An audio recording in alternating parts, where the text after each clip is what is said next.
سال گذشته در انتخابات پارلمانی افغانستان 480 زن در بین 2500 داوطلب برای دریافت مقام وکیل مردمی تلاش ورزیدند.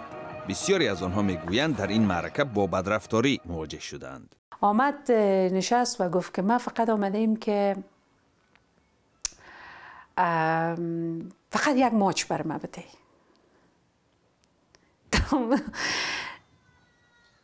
گفت ما فقط میخوایم یک بار تو را ببوسم، بعد از اون همه امکانات خود در اختیارت میمانم. بر پایه سرقانون افغانستان از میان 250 کرسی پارلمانتی این کشور کمش 68 کرسی باید از طرف زنان اشغال شود. اما زنان از معامله ناسزا با آنها شکایت دارند. در جامعه محافظه‌کار دینی که زیر نظارت مردان قرار دارد، تغییر دادن نظر جامعه دشوار است.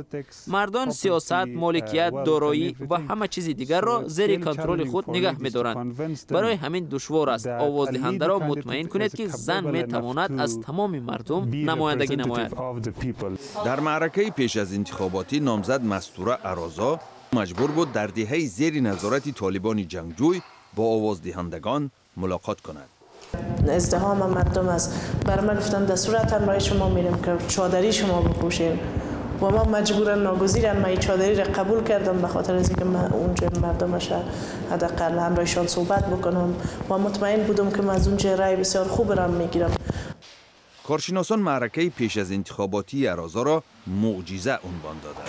و بیشتر مردم می آمد فقط به خاطر از اینکه این جوان است، یک دختر است، ما باید بریم ببینیم. می آمدن که ما رای میتیم یا ما رای جور میکنیم.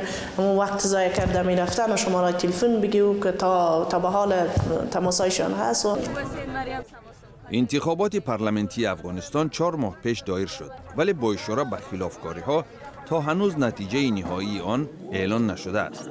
برای رسیدن به برابری جنسی افغانستان باید راه طولانی را پشت سر کند، ولی قهرمانان گزارش ما منتظر آن روز نبوده برای حق خود مبارزه میبرند.